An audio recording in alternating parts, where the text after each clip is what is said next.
जय श्री राम दोस्तों, मैं यहाँ शिव और पार्वती की ड्राइंग बना रही हूँ जिसे अर्धांगिनी कहा जाता है, जो कि शिव आधे है और आधे पार्वती है।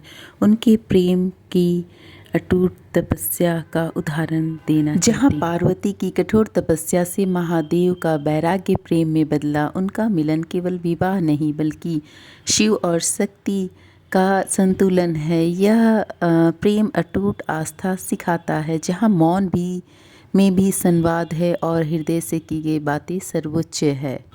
पार्वती ने केवल प्रेम पाने के लिए कठोर वर्षों तक तपस्या की, भोजन त्यागा, भीषण गर्मी ठंड सही, जो दिखाता है कि प्रेम त्याग और दृढ़ संकल्प मांगता है।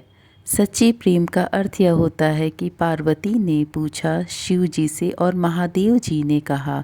प्रेम के केवल अनेक रूप स्वयं पार्वती ही है। जब सती के रूप में पार्वती दूर हो गई तो महादेव का जीवन निराधार हो गया था, जो उनके गहरे जुड़ाव को दर्शाता है। यह प्रेम सिखाता है कि शिव और शक्ति एक दूसरे के पूरक है। शक्ति के बिना शिव मौन और शिव के बिना शक्ति अपूर्ण है। उनका रिश्ता विश्वास पर टिका है, जहाँ हर पल सबूत की ज़रूरत नहीं होती। यह दिखाता है कि सच्चा प्रेम खामोशी में ही महसूस किया जा सकता है। पार्वती ने शिव के बैरागी रूप को अपनाकर उन्हें गृहस्थ जीवन के लिए प्रेरित किया, जो आपसी समझ और समर्पण का प्रतीक है।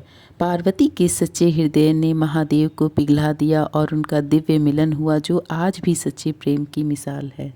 भगवान शिव और पार्वती की पुत्री का नाम अशोक सुंदरी है। पुराण के अनुसार उनका जन्म पार्वती के अकेलेपन को दूर करने के लिए कल्प वृक्ष के वरदान से हुआ था। अशोक सुंदरी गणेश जी की बड़ी बहन है और उनका विवाह राजा नहुस से हुआ था। माता पार्वती ने कल्प वृक्ष से उनकी कामना की थी। उनका नाम अशोक सुंदरी इसलिए पड़ा क्योंकि उन्होंने माता पार्वती के शोक को दूर किया था। उनका विवाह चंद्रवंशी राजा नहुस से हुआ था। गणेश और कार्तिकेय के अलावा उन्हें शिव पार्वती के पुत्री माना जाता है।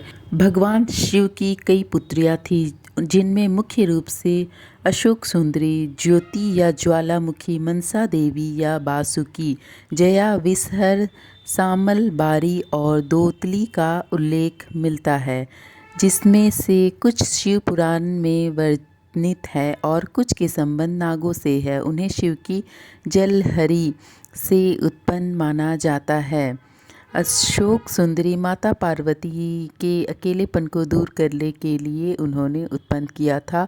ज्वालामुखी एक अन्य पुत्री जिनका उल्लेख मिलता है। मनसा देवी नागों से संबंधित जिनकी पूजा की जाती है। इन पुत्रियों की पूजा विशेषकर सावन मास में की जाती है। इन्हें सर्पदंश के भय से मुक्ति दिलाने वाली माना जाता है। क्या आपको पता है शिवलिंग के किस भाग में गणेश जी रहते हैं? शिवलिंग के जलाधारी शिवलिंग के नीचे का गोल हिस्सा, जहाँ से पानी निकलता है, के दाहिने और अपने दाहिने ओर होता है, जबकि कार्तिकेय जी बाईं और अशोक सुंदरी जलाधारी के मध्य भाग, जहाँ से जल बहता है, में विराजमान होते हैं, जिससे शिवलिंग की पूजा के साथ पूरे शिव परिवार का आराधना हो जाता है। शिवलिंग का ऊपरी भाग मध्य भाग भगवान शिव का होता है। शिवलिंग जिस गोल घेरे में स्थापित होते हैं, जलाधारी का निचला हिस्सा जो है पार्वती माता का होता है। दोस्तों, शिवलिंग और शिव जी, पार्वती जी, उनके परिवार से जुड़े हुए ये सारी जानकारी आपको कैसे लगी कमेंट में ज़रूर बताइएगा। हर हर महादेव कमेंट में लिखना मत भूलिएगा।